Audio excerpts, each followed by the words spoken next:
وجلودهم بما كانوا يكسبون۔ دنیا میں عدالت میں مجرم جاتا ہے، جھوٹی گواہی دے دیتا ہے، جھوٹ بول دیتا ہے، جج کے سامنے جھوٹ بول دیتا ہے، کل قیامت کے دن اللہ کی بارگاہ میں اللہ تعالیٰ ہمارے منہ کے اوپر مہر لگا دے گا، اللہ تعالیٰ ہمارے منہ کے اوپر مہر لگا دے گا، ہم جھوٹ چاہ کر کے بھی نہیں بول سکتے، اور قیامت کے دن ہمارے منہ سے کچھ نہیں نکلے گا، ہمارا ہاتھ گواہی دے گا، ہمارے پیر گواہی دیں گے، ہمارا ہاتھ بولے گا کہ اے اللہ اس سے کیا کیا ٹچ کیا تھا، اس نے کیا کیا کل کیا تھا، کیا کیا دیکھا تھا، ہمارے پیر گواہی دیں گے کہ اے اللہ اس پیر سے یہ کہاں کہاں چل کے گیا تھا۔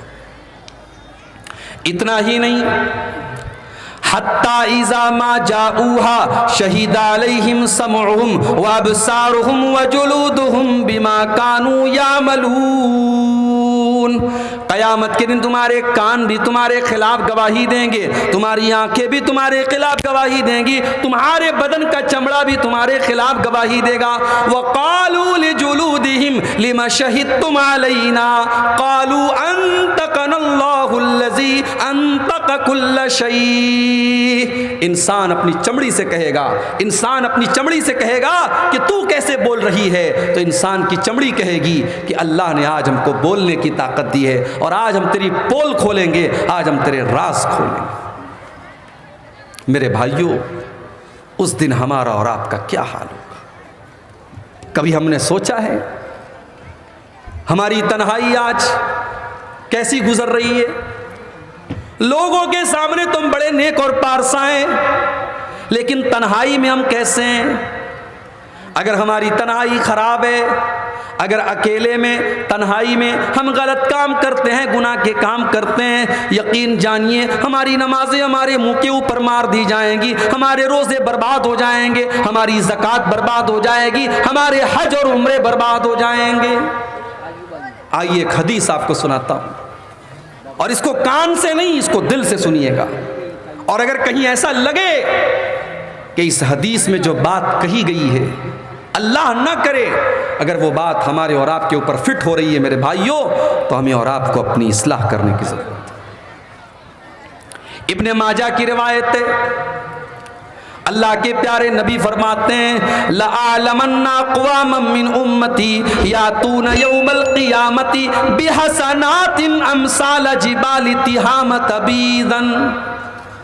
قیامت کے دن میری امت کے کچھ ایسے لوگ بھی آئیں گے جو بہت ساری نیکیاں لے کر کے آئیں گے، نماز لے کر کے آئیں گے، روزہ لے کر کے آئیں گے، زکوٰۃ لے کر کے آئیں گے، حج لے کر کے آئیں گے، پہاڑوں کے برابر ان کے پاس نیکی ہوگی، پہاڑوں کے برابر نیکی ہوگی۔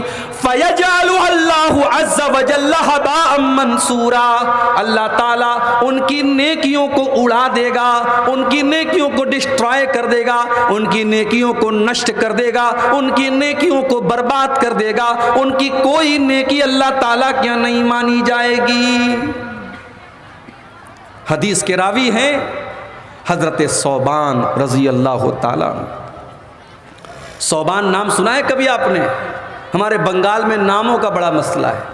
کلیا چک میں ایک میرا پروگرام تھا، میری تقریر کے پہلے چندہ ہو رہا تھا، اب مولوی صاحب جو چندہ کر رہے تھے چندہ دینے والوں کا نام بھی بول رہے تھے، رنکو، ٹنکو، سونو، مونو، اجاؤل، رجاؤل، پھلانا ڈھکانا، ایسے ایسے نام میرے بھائی جس کا کوئی مطلب ہی نہیں ہے۔ بنگال میں ایسے نام رکھے جاتے ہیں۔ بچہ پیدا ہو تو نام کسی عالم سے پوچھ کر کے رکھو میرے بھائی، صحیح نام رکھو، نبیوں کے نام پر بچوں کا نام رکھو، صحابہ کے نام پہ بچوں کا نام رکھو۔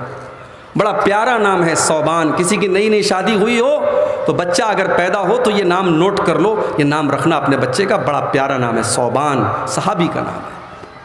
یہ سب نام نہیں ملے گا آپ کو بنگال میں، یہ سب نام لوگ نہیں رکھتے، صحابہ کے نام ہے، اور صحابہ کے نام کی میننگ سے بھی مطلب نہیں ہے۔ اگر کسی صحابی کا نام ہے تو آنکھ موند کے رکھ لو، اس کی میننگ سے کوئی مطلب نہیں ہے۔ صحابی کے نام پر آپ بچے کا نام رکھیں گے تو انشاءاللہ بچے کے اندر اچھے اخلاق پائے جائیں گے، کیونکہ نام کا اثر انسان کے اوپر پڑتا ہے۔ حدیث کے راوی ثوبان رضی اللہ تعالیٰ عنہ ہیں، کیا کہتے ہیں ذرا غور سے سنیے گا۔ اے اللہ کے نبی، صفہم لنا وجلہم لنا، اے اللہ کے نبی وہ کون بد نصیب لوگ ہیں، وہ کون بد نصیب لوگ ہیں جو نیکی کا پہاڑ لے کر کے آئیں گے مگر ان کی نیکیاں برباد ہو جائیں گی۔ اے اللہ کے نبی ان کا نام بتا دیجئے، اے اللہ کے نبی کھول کھول کر کے بتا دیجئے وہ کون لوگ ہوں گے۔ اللہ کے پیارے نبی صلی اللہ علیہ وسلم نے فرمایا اے ثوبان، وہ تمہارے ہی بھائی ہوں گے، وہ تمہاری ہی نسل سے ہوں گے، وہ تمہاری طرح نماز بھی پڑھیں گے، وہ تمہاری طرح روزہ بھی رکھیں گے، وَلَكِنَّهُمْ إِذَا خَلَوْا بِمَحَارِمِ اللَّهِ انتهكوها، بس ایک بات کی کمی ہوگی، بس ایک بات کی کمی ہوگی، جب سناٹے میں جائیں گے، جب اکیلے میں جائیں گے، جب ایکانت میں جائیں گے، جب تنہائی میں جائیں گے تو وہاں پر وہ حرام کام کریں گے، وہ ناجائز کام کریں گے، وہ گناہ کے کام کریں گے۔ ایسے تو بہت نماز پڑھیں گے، بہت روزہ رکھیں گے، مگر اکیلے میں وہ حرام کام کریں گے، اس لیے اللہ تعالیٰ ان کی نیکیوں کو برباد کر دے گا۔ موبائل چلانے والوں، اپنے دل سے پوچھ لو کہ کہیں یہ موبائل آپ کی نمازوں کو برباد تو نہیں کر رہا ہے، آپ کی نیکیوں کو کھا تو نہیں رہا ہے، آپ کی نیکیوں کو برباد تو نہیں کر رہا ہے۔ اس کیمرے سے ڈرو میرے پیارے ساتھیوں جو اللہ نے ہم سب کے اوپر لگایا ہے۔